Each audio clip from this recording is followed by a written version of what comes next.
first day at work was overwhelming.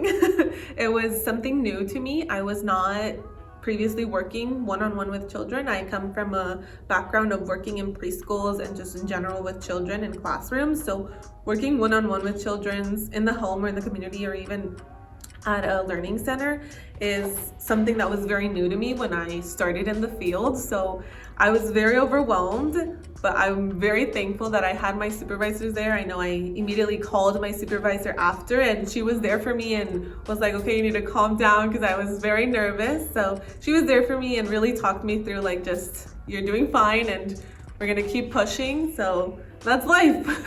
So some things that I've learned from this field so far is that it's not easy. It's something that you have to work on and find that internal motivation to continue to do, but also that it is incredibly rewarding. The kiddos and the families are really always there for you, and they're so appreciative of what we do and how much we assist in the development of skills for their children. So that's something that keeps me going.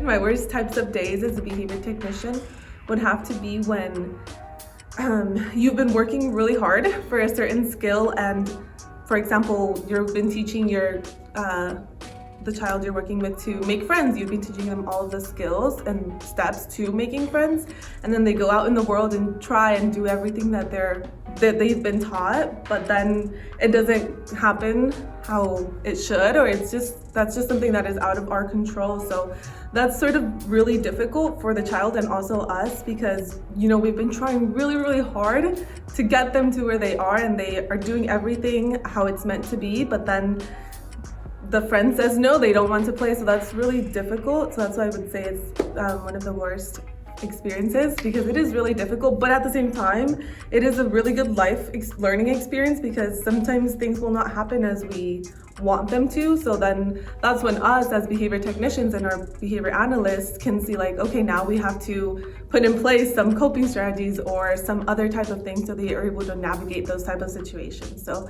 it's good and bad, but those are sometimes the worst days that I have had.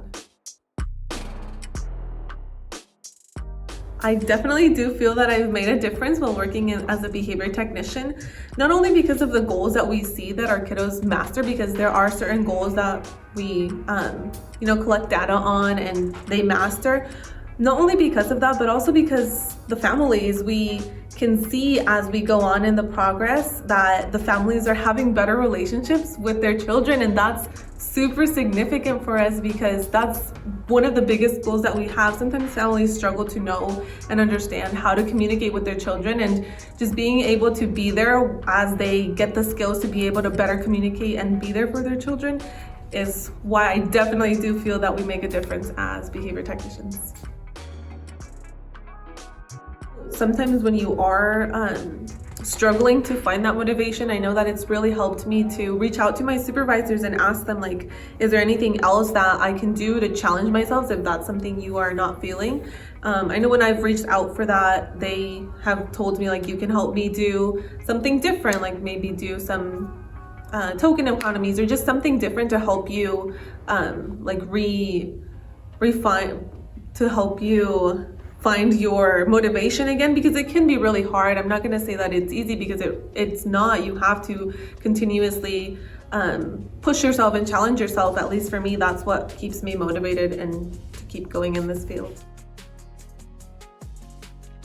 What inspired me to pursue a career in this field is multiple things. I initially just started because I read the description of work one-on-one with children at their homes, and it's a play-based thing that we do. We teach them through play. So that's what initially got me into this field, but then staying here was something totally different. It was more so of the difference that we do make, because I realized that these families are super appreciative, and the children's, after you build that rapport with them and the family,